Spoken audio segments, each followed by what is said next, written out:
Hi, I'm Bob Greaves, and I have a show here at the place called The Unconventional Pastor, and I would love it if I could get your participation in the show with your questions and your comments by video. Your question or comment can be something about the Bible, theology, maybe something you saw on an earlier show, or something you read in my blog. Here's what I'd like you to do. Make a video in as high quality as you can of yourself asking the question or making the comment. After you've made your video, upload it to Facebook, YouTube, or someplace else where I can find it and make it public or private. Then you can send me a private message in Facebook that includes a link to your video. In your message, make sure that you include your full name spelled correctly. I'm kind of excited about sharing as many of your questions and comments as I can possibly fit in the show. On behalf of the New Covenant Group, I'd like to thank you for your participation in making this show even better.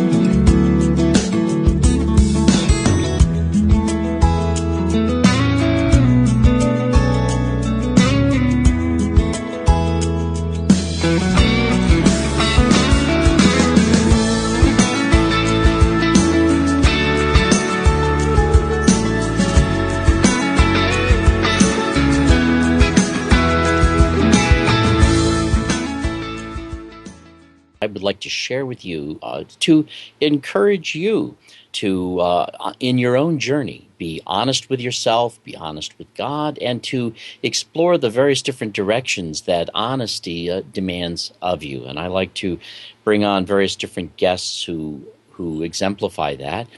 And then on Wednesdays, I'm back here at the same time, but then is when I tend to be teaching something from a particular passage in the Bible or some concept that's very popular within Christianity that I might discuss or talk about. But tonight I've brought to us a gentleman by the name of Mick Mooney, and he is an author. He's got a comic strip. He writes fiction as well as commentary. And he's even in the midst of putting something together right now that isn't yet published. And he's an awesome young man and a gentleman. And I've only gotten to know him a little bit myself. We met on Facebook. And so I'd like to introduce you to Mick Mooney. So Mick, why don't you say hello? Hello.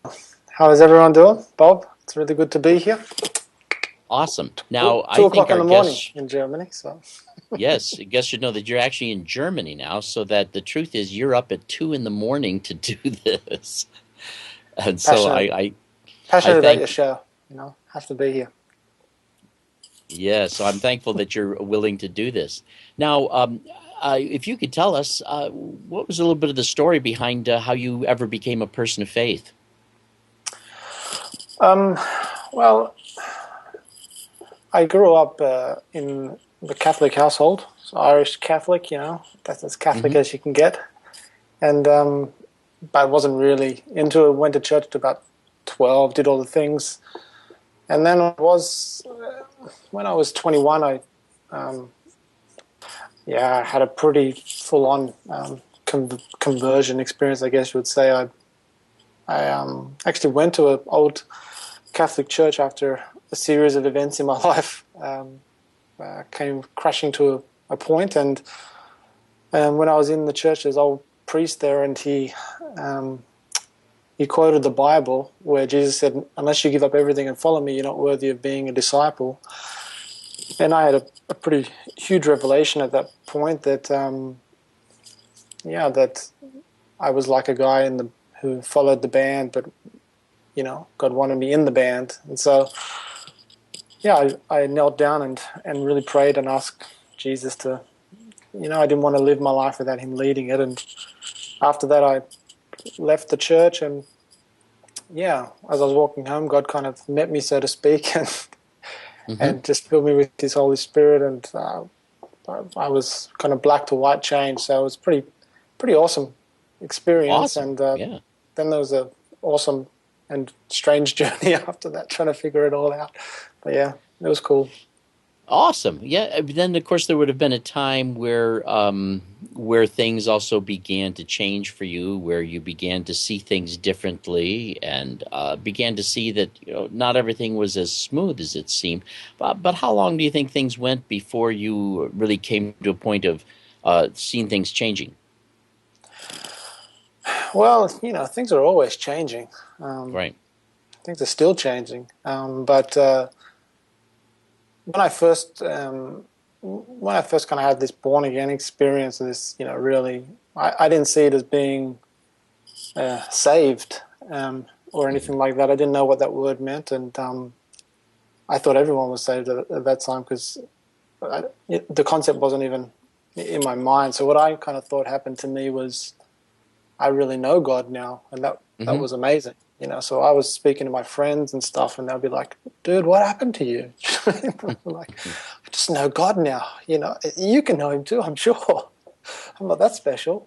And it took about probably about 2 years before I met anyone that really had a similar experience with God.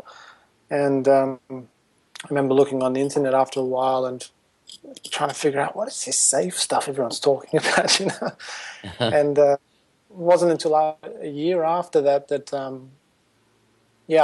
I was walking I was walking home and I was praying and I said, God, I need some help because I feel like you want me to tell people about you and I don't know what I'm even talking about and what's going on. And I really felt God speak to me and He said, look to Peter and look to Paul. And I knew that was kind of get a Bible. And so the next day I did that. And then I felt like I was kind of reading my story. My flatmate, I was saying, hey, man, check this out. Like this happened to me, all this stuff of the Holy Spirit and having kind of like a new birth feeling and being changed. And that was cool. So that was one point. And then I went traveling and started meeting other Christians and started understanding different aspects of faith. And I remember a few years later, I was in America actually in a ski resort, and there were some other kind of Christians there, and one of them was saying to me, I'm having a really hard time to have my quiet time with God, and it's really difficult having my quiet time, and I was sitting there trying to figure out what is quiet time, and I had to kind of ask her. I said, wait, hold on a second, what is quiet time with God? I mean, aren't you always with God? Right. And but of course, when you grow up in certain mindsets, it becomes a normal thing, I guess. And so then trying to learn, I guess, the Christianese wording, which can still mean something quite spiritual and deep, but nonetheless, it's got certain phrases that you've got to kind of figure out. And then, cut a long story short, then I went back home, went to Bible college for a couple of years, got to the end of that, realized not that wasn't what I wanted to do, but the theology and the way of doing it didn't seem to fit into the gospel for me. Right. Yeah. And yeah, then Well, ended up 4 years it in sounds. Germany.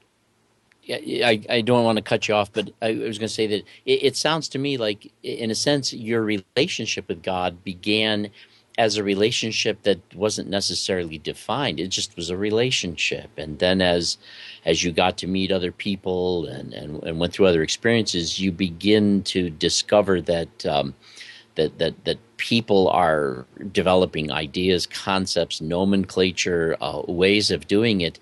And then you go to Bible school and you discover that that things are getting defined and controlled in a way. It was just kind of like the experience you had where you're starting to drift away from what you initially had, or at least being pulled towards something. Yeah, I think you get pulled. I think Bible college is more.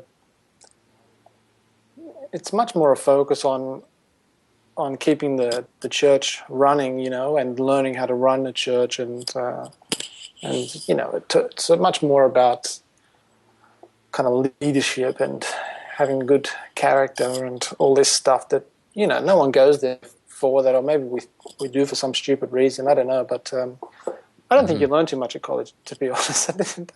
But I think you learn stuff that's wrong, and that can be a pretty important lesson as well.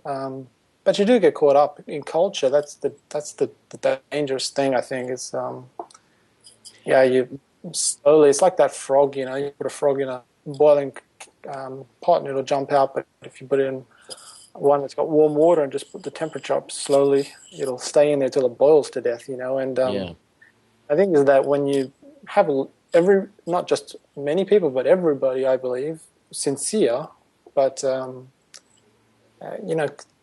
conforming to a culture has got quite a strong power, and I think that's and ended up being counterproductive to your relationship that was really until then going just fine. Sounds to me. I mean, I had a very awesome and I think kind of fairly unique experience, because I didn't fit into any of the boxes that you normally have to fit into to be a serious Christian, So, so I didn't understand any of the kind of concepts, but I remember meeting Christians in the beginning and thinking to myself, they seem kind of confused that. Why, because I was very, I was very confident. It was very strong about Christ, but I explained it always through my experience, which, is a really powerful thing, because it's not based on rehearsing a doctrine or, towing the party line of whatever your certain denomination is or something. It's just trying to say, okay, something real has happened to me, and let me try to express it to you, what's happened. And sure, more instead of sharing an experience, you were trying to being pushed into conforming to a paradigm. Now, what came first? Some of the writing that you had done, or this comic strip, Searching for Grace? What came first? I think the comic strip came first. I mean, I've always been writing, and that's always been kind of a passion, but always been drawing as well. And I, like I said, I moved to Germany with my wife, and we came out of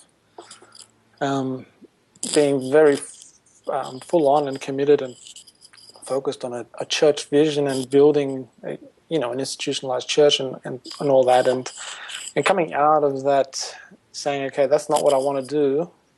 What do I want to do? Or trying to make sense of the whole journey, and also speaking with other people and their journeys in different parts of the world, and I kind of realized it's all kind of the same mindset. That's the problem, this mindset of the institution.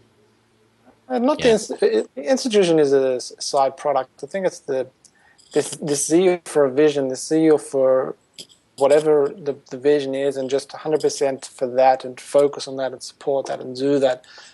And meanwhile, there's always people kind of popping up and trying to say, hey, but, what about the gospel? What about, couldn't we do it some other way? But these voices are pushed out, and the vision, the focus, got to keep going.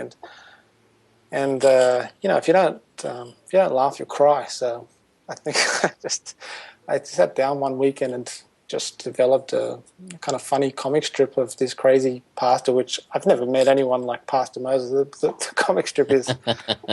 Yeah. Now, we should tell people a little bit about this. They can find it on the website, searchingforgrace.com, and it's a comic strip that you do that, in a sense, I guess it's a play on words in some ways too. But tell people a little bit about what's the basic theme and the basic scenario in the comic strip, Searching for Grace. The main character is named John, and John joins a church, and this church is Pastor Moses' church, and so the Pastor Moses and John are the kind of two main characters, and John, John stands for grace, and Pastor Moses, the law of Moses. And so John doesn't try to change Pastor Moses' theology, and he's not trying to tell him he's wrong. He's the kind of guy who's always coming very gracefully and trying to explain, things from the new covenant, or, why do we do it this way if this or that? And Pastor Moses is so caught up in his own glorious world, and that he just answers probably too honestly, which is what makes it funny. And so then you've got other characters, Eric, who's super passionate.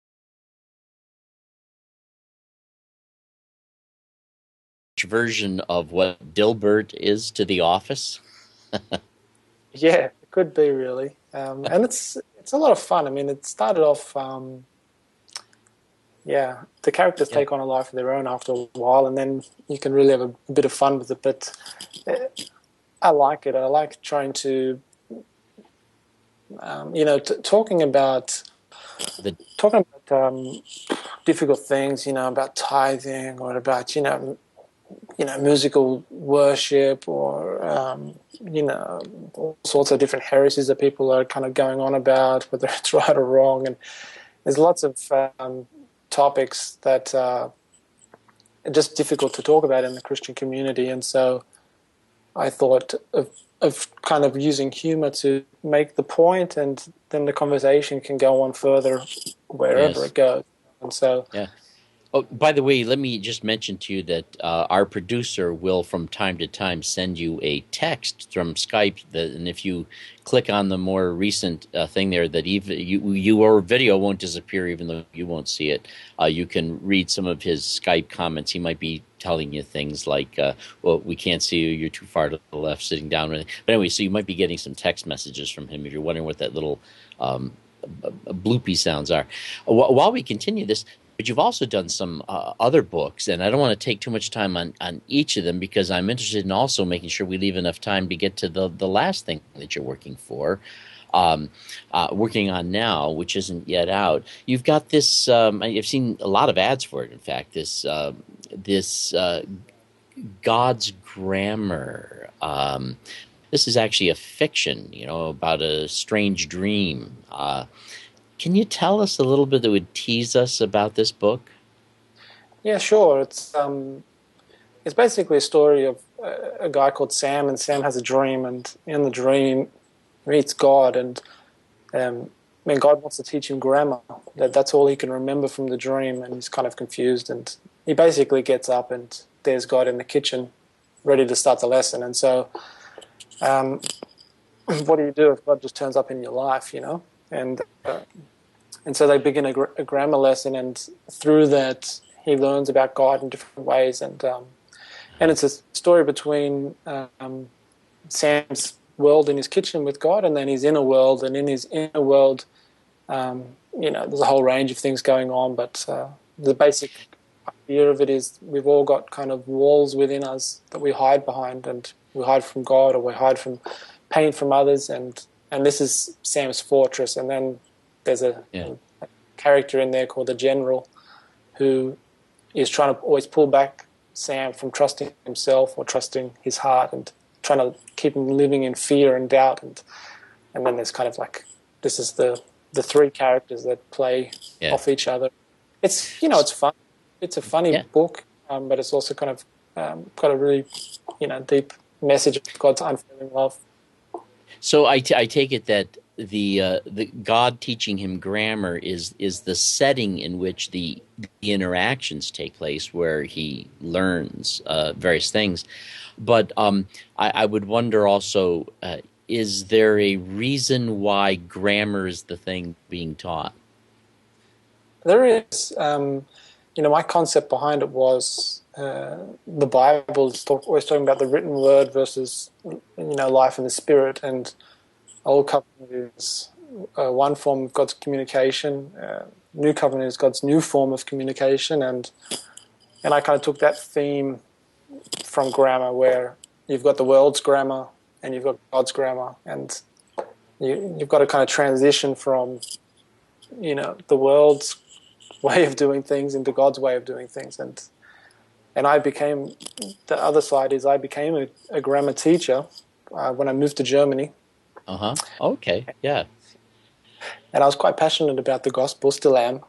Uh-huh. And I couldn't understand for the life of me why God had me teaching grammar when I could be preaching the gospel. Like, you know, I could be doing something worthwhile. God. And Uh-huh. the problem was I didn't understand grammar. You know, so you can imagine trying to teach something you don't know. So it Yeah. makes, How about that? Now, we have another book I would like to also talk about here, and this is one where I see that even Steve McVeigh, someone that a lot of our viewers would probably have heard of or even maybe know him, where he actually wrote a little bit of a review on your book, Look, the Finished Work of Jesus. How long ago did you write that one? I think it's about 2 years ago now, or maybe, 2 or 3 years ago. That was my first book, and yeah, Steve was good enough to do the forward for me, and Excellent. Yeah, and of course it compares the legalism with of course the grace and the finished work of Jesus. I'd be curious if you could kind of summarize for us. How would you see that the sufficiency of Christ as opposed to this legalism? Tell the listeners a little bit about how that works.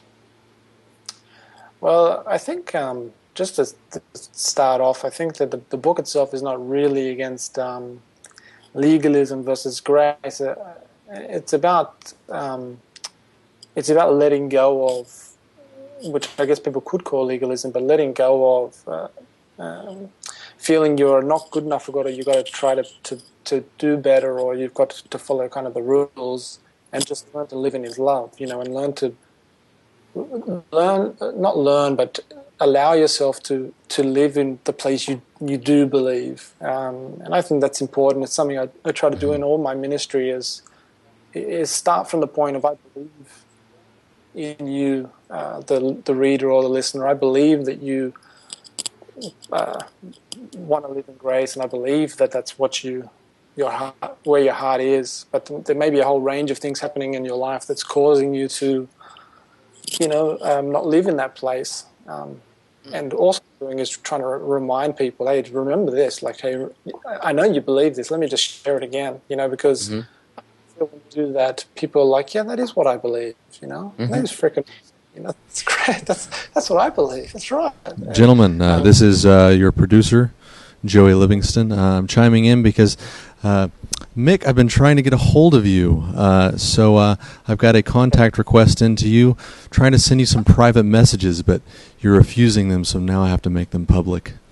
Let's have a little. Let's cut all the space from above your head, Mick, so that our titling doesn't cut off your mouth, and your microphone is scraping against your shirt or something. So let's watch that. Okay. Yeah. Awesome. All right. We want people to see your face here, because we actually put what we call a lower third down below that gives your name. That's right. and some other information during the show. Great. By the way, that's the beauty of a live show. We just we sit down here, we start talking, and we're just rolling the way that it spontaneously comes out. Anyhow, let's go on to the other book that I wanted to talk about. That maybe because now, as I've looked at some of your work and your blog and things like this, I get the impression that what you're really trying to do is you just want this experience of God to be real and free, to be what it is without having to restrict it or overly define it, but just let it be what it is. Let it take part as it does. And this is something I get as a theme. Do you think I'm reading these things correctly in terms of understanding some of the things you've written? Yeah, definitely. I think. Yeah. I think that what I try to do is live from my own heart and trust the Spirit in me and try to help people see, hey, you don't have to quote a Bible verse every time you want to tell me about God. Just tell me what's going on in your heart. Just what do you, Yeah. you see? It's cool, and and people really like what I write on Facebook because I'm always talking about God's love, because that's in my heart, and so and from time to time people will say, can you give me a Bible verse for that? And I've written commentaries and paraphrases, and I love the Bible, but I don't give people verses because it's like, no, it's just something that I just had in my heart and I just wrote it down. I Right. don't need a Bible Well, verse for it. I'll tell you, it was some of the comments that you made that actually grabbed my attention, and I thought that, well, now it's very much a kindred spirit, and I appreciate it. Now you have this other book called God's Grace Apart from Law, and I see that Andrew Farley also got involved with that thing. Now he certainly wrote a review. Did he do anything else with you on that, or did he do the foreword for you? He gave an endorsement for it, Okay. and Yeah. he had a couple of ideas for the book as well before it was published and that. But Andrew's also, obviously a very cool guy. Yeah, and that book was that's a commentary on Romans, which is also kind of exciting. Now it covers what, like the first 3 chapters of Romans, or do you go through the whole thing? No, it's the first 3 chapters. I mean, I'll probably do four books on it because there's quite a lot to talk about in Romans. So there may be more to come then. Yeah.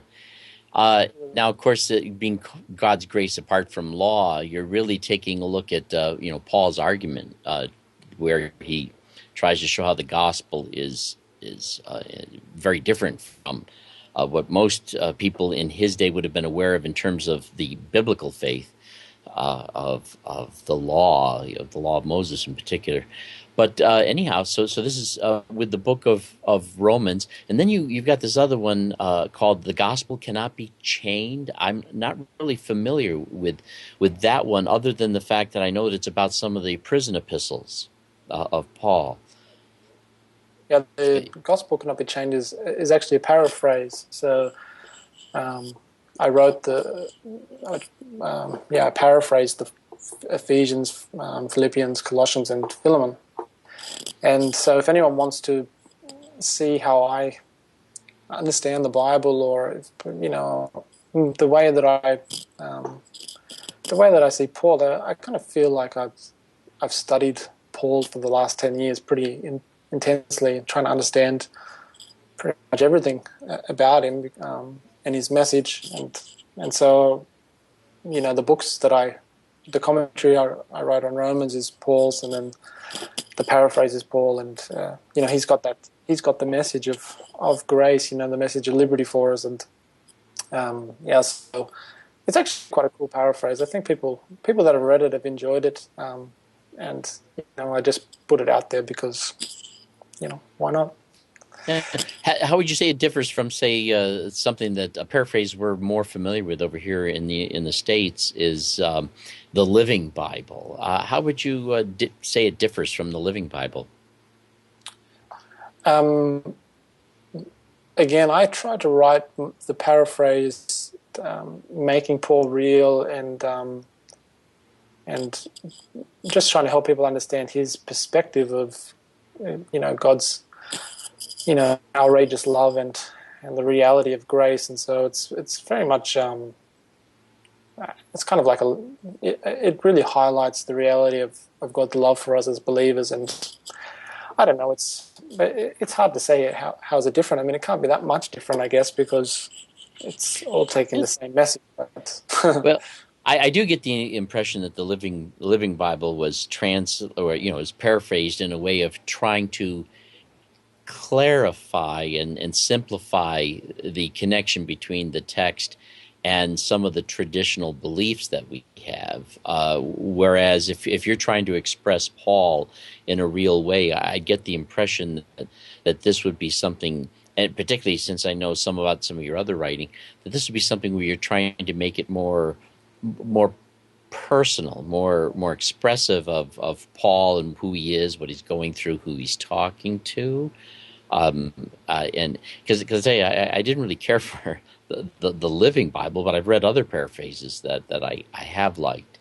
And So I was wondering if perhaps that what you were doing there was in trying to capture Paul was something where you're trying to be uh, more realistic in terms of who he was as a person. Yeah, definitely. Definitely. I think, I think I've followed a bit of your stuff as well, Bob. I've seen your writing and stuff on Facebook a little bit, and I think it's right up your alley. You'll really enjoy it. I mean, the thing is that the gospel and Paul himself, Paul was a really passionate guy who gave his whole life for the church, for God's people, and he was just so passionate about the truth. It's like the truth is so awesome, and I think he was a bit shocked that people didn't believe it, and people were sometimes trying to choose the law and go back to religion over it. But his passion just comes through and through and through in everything that he's written, and that's what I wanted to try to portray. You got to understand what this guy was like, Yeah. So, I've had that same impression when I read things from Paul. Sometimes I get this impression that he almost doesn't even know what to say because he finds the message of grace to be so compelling, so inviting that it's like, why would anybody ever, dip back into the law? Why would you go back into these other directions? What is it you don't find? And I find myself many times reading Paul where I feel like he's even trying to explain to people things about the gospel where he himself is having a hard time even really appreciating why it is they don't get it yet or something. Sometimes I feel like he's struggling to even appreciate the wavelength of things that get in the way. Now, you're also working on another book here that isn't even published yet. What's the working title for this one? well, it's basically an online novel, I guess you could call it, that I'm doing every Monday, and people can follow along and give input or ideas for it. And it's called Losing the Christian Economy, Confessions of an Ex-Super Pastor. And it's basically a story of an ex-pastor who gave up his job as a pastor and trying to figure out how to live out his faith. And it's a few years later, so then he's reflecting on his own mindsets when he was there and why did he do what he did. And so each week there's a new confession that goes up on my website, and it's now, what website would that be that this serial novel is appearing on? It's just on the internet. Just go to the internet, you'll find it. No kidding. MickMooney.com. Okay, MickMooney.com. Right. Yeah. Now, I take it you probably know who David Hayward is. Yeah, I know the good pastor. He's a cool guy.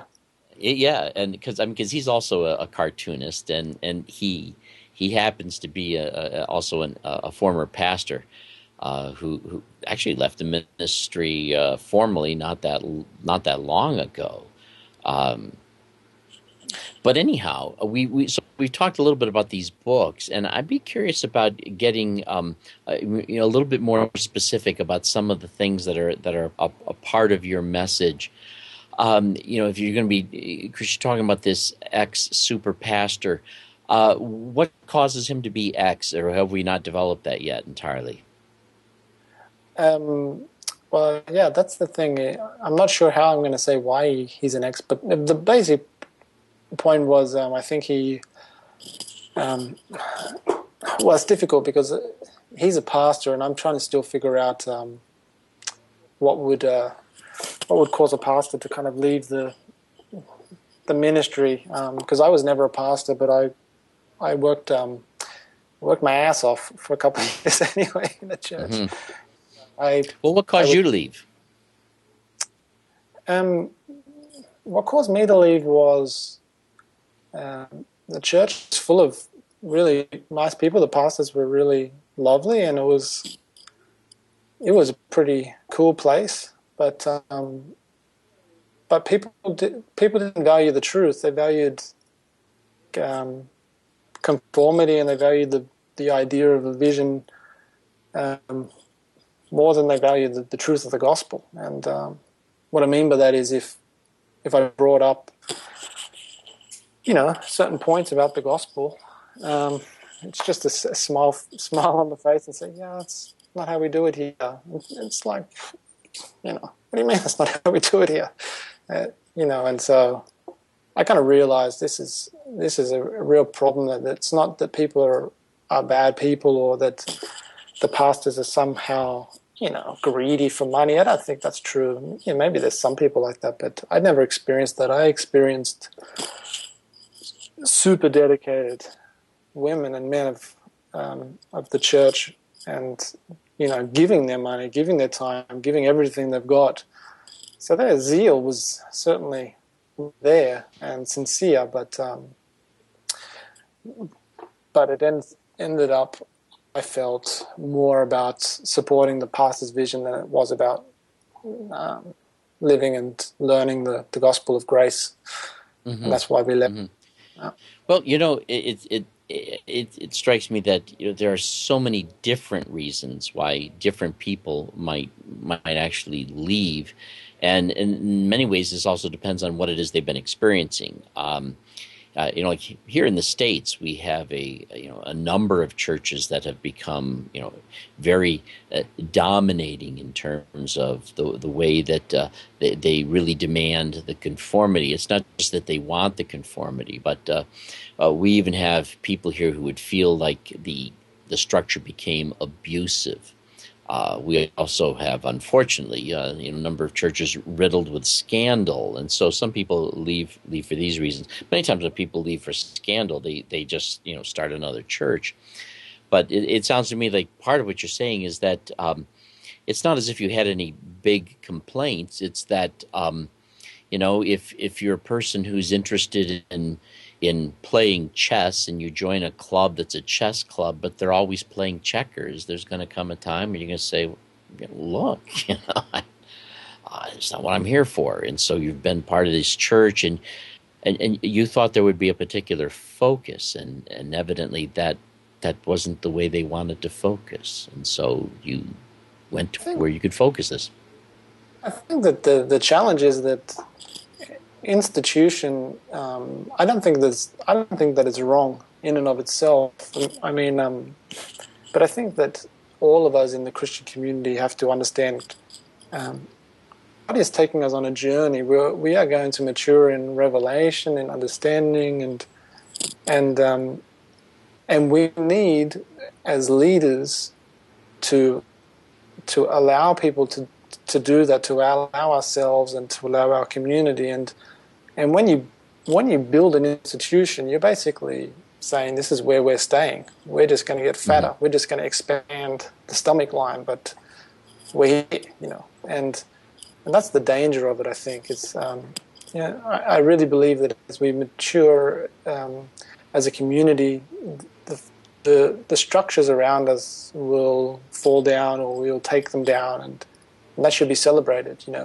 Mm-hmm. Now, not only the structures or the hierarchies, but I'm curious about how would you feel about are you comfortable with the idea that as we grow and mature, that even our understanding would change, so that it's possible that something that we sincerely believed when we're 30 is something that by the time we're 40, it's not that we're having doubts about our faith. We have a faith. It's just not the way it used to be. We see things very differently. How supportive are you of that sort of that freedom? 100%. I mean, we are trying to understand the creator of the universe. Mm-hmm. If you think you got to figure it out, you're wrong. He's big. He's really, really big, and he's really, really awesome. And it's shocking to think that people who don't know how to do their taxes, they've got God figured out. I mean, you don't have them figured out. That should be celebrated. This is a major journey. We are already completely united to this enormous entity, this cosmic-sized, glorious God, and I'm just like, wow.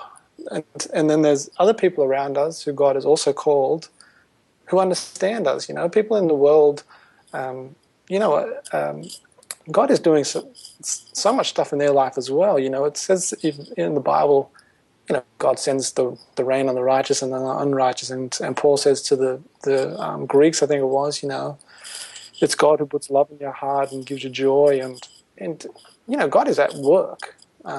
But when I speak to someone, down at the shop, they don't understand this spiritual dynamic. It's crazy. Do you know what I mean? Like, unless it's happened to you, it doesn't make any sense. And that's what's beautiful about the Christian community is you can say, hey, God spoke to me yesterday, and it's normal. That's all right, And when you speak to someone else that hasn't had that experience, you have to kind of go the long way around and say, I was thinking about this, and that. That's also cool. But it's nice with other people who understand you and understand your experience, where you can just share, And that's the beautiful thing of the church. But when the church thinks that they're the experts on God, I think that's a really massive mistake, because you can't be an expert on God.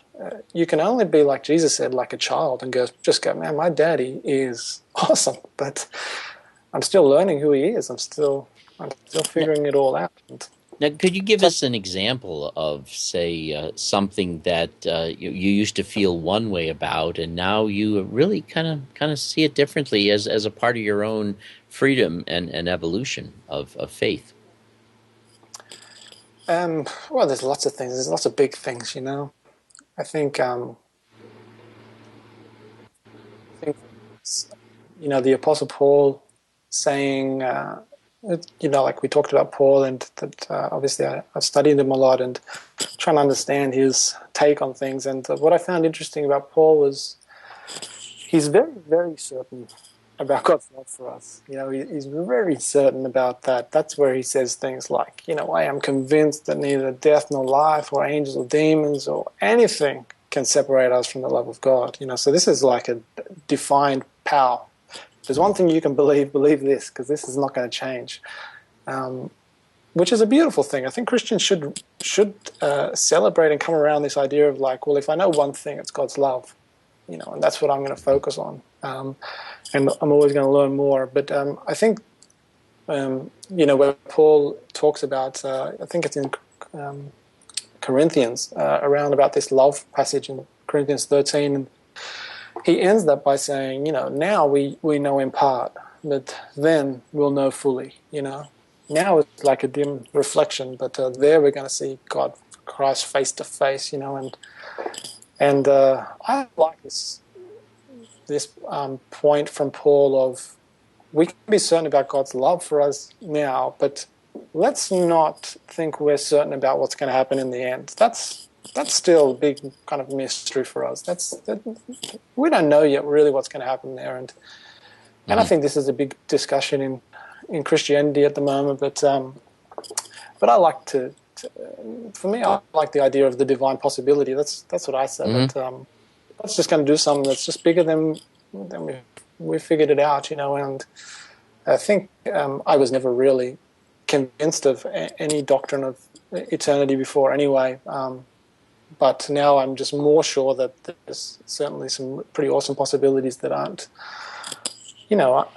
for some reason, I don't know why, but they're not allowed into the Christian community. It's like, it's like some people think you can only allow God to be so good, and beyond that, then somehow that's not acceptable. But I don't, there's a big talk about universalism, ultimate reconciliation, and what's going on, and I think these labels themselves are also a problem, because people don't, if you said you believed in universalism, I've never even met anyone that believes that, but I've met a whole lot of people who condemn it, and same with ultimate reconciliation. These are just, to me, trigger words that even if you believe it and it could be a beautiful thing, the person hearing it, they just hear like, I don't know, like, you're demonic.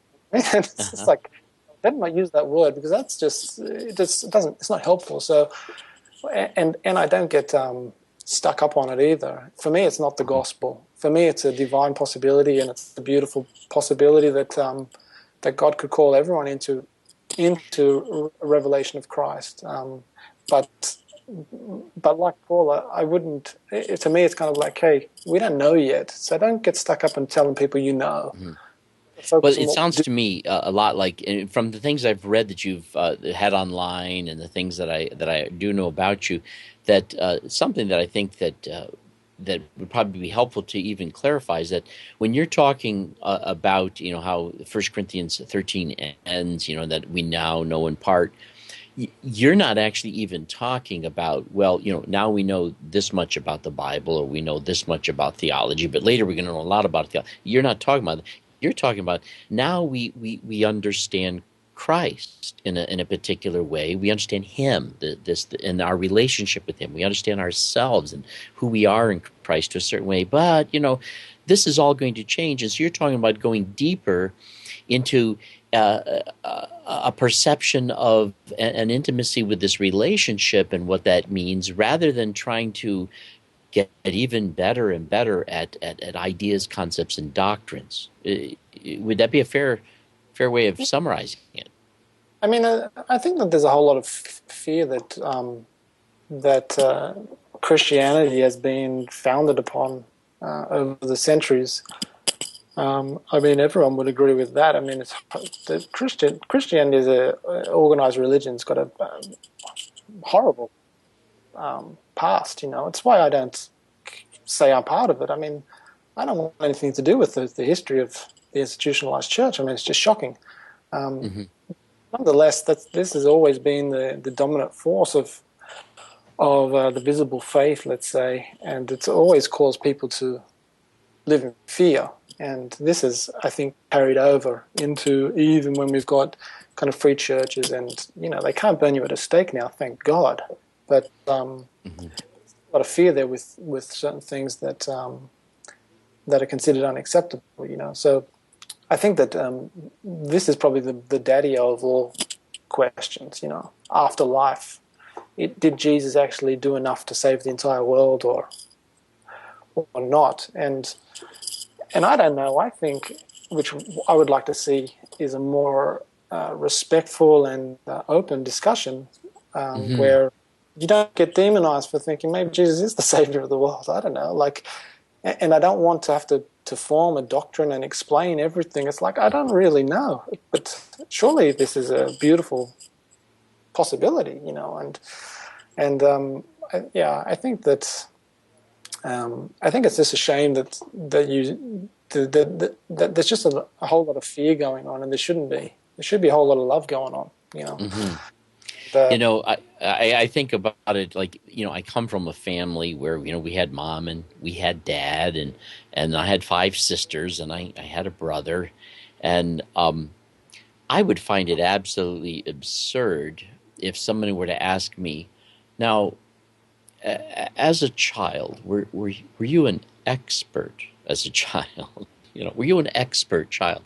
Or if my brother or someone wanted to see me with my brother and say, are you an expert brother? The truth is, I don't know that I even think about having expertise as a brother. I'm really just trying to be a brother, and trying to be a member of the family and what have you. Now, I'll be honest with you, myself, I am somewhat of a theologian, but it's not because I really feel that, focusing on theology is where it's at. The truth is, for me, a lot of my focus on theology is really deconstructive. That is, I'm interested in understanding a great deal about theology so that I can tear it apart, so that we can just be, in some ways, almost be done with it.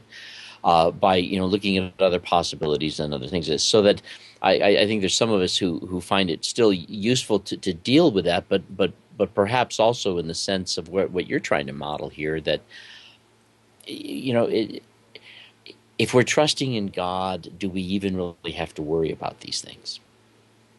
Well, I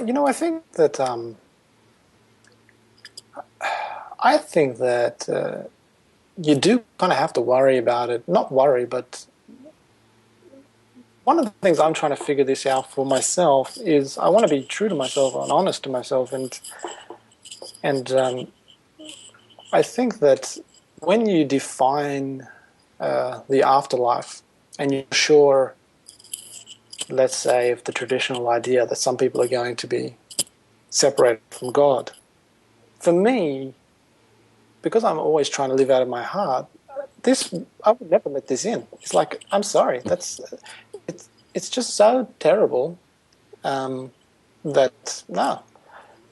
And I think this is the truth for everybody. I think that people accept it because of the pressure and conformity, and they never challenge it because you see what happens when you even bring this up. You get excluded, you get kicked out, Right. People stop listening to you, and it's crazy, but It's not honest. but I think that Yeah. trying to make a certainty out of eternity where there's a very bad outcome forces people to live in their heads because it's just too painful to live out of your heart with that. And so I think that's important for people to question this, because when you realize for yourself the possibilities of what God could do, that it doesn't necessarily have to end the way certain theologians throughout time have tried to dictate. You can begin to trust, maybe I can, live more out of my heart, because, I think that, it's kind of like, it's just such a terrible thing. Anyone that talks about hell and is not crying or is not getting very emotional, I don't even believe it. It's like, I don't believe that. You can't talk to me about something so terrible and act like you're talking about someone missed the bus. I mean, this is really bad. And that's what got me started on it. No, I realized one day, I don't believe people are going to hell. Yeah. And which was a revelation, because it wasn't like I don't like it. It was like, no, if I look to my heart, it's like, I feel like the Holy Spirit's like saying, I'm not letting that in here. And that's what I questioned. Well, why not, God? If it's real, surely you should make it kind of real to me. Yeah. Well, guess what, Mick? We're coming to that point where we're running out of time, and I wish we could continue this. But anyhow, let me just again thank you so much for giving us this hour of your time in the middle of the night for you, and because you're in Germany, and so we're at a hostile time for you. And I would certainly recommend people, find you at mickmooney.com and searching for grace.com and checking these things out and getting to know how it is that you are approaching this issue of faith from just the standpoint of being who you are, seeking to let God be who He is, doing it from your heart, and in a manner that is more authentic, less contrived, and things like that. And I just think that's awesome and wonderful. I hope you continue to do this, and that you continue to touch people's lives. And unfortunately, we're all out of time, so I'm going to wrap it up here and say good night, and I'll see some of you back here on Wednesday. You take care. Bye. Hi, I'm Bob Greaves, and I have a show here at the place called The Unconventional Pastor, and I would love it if I could get your participation in the show with your questions and your comments by video. Your question or comment can be something about the Bible, theology, maybe something you saw on an earlier show, or something you read in my blog. Here's what I'd like you to do. Make a video in as high quality as you can of yourself asking the question or making the comment. After you've made your video, upload it to Facebook, YouTube, or someplace else where I can find it, and make it public or private. Then you can send me a private message in Facebook that includes a link to your video. In your message, make sure that you include your full name spelled correctly. I'm kind of excited about sharing as many of your questions and comments as I can possibly fit in the show. On behalf of the New Covenant Group, I'd like to thank you for your participation in making this show even better.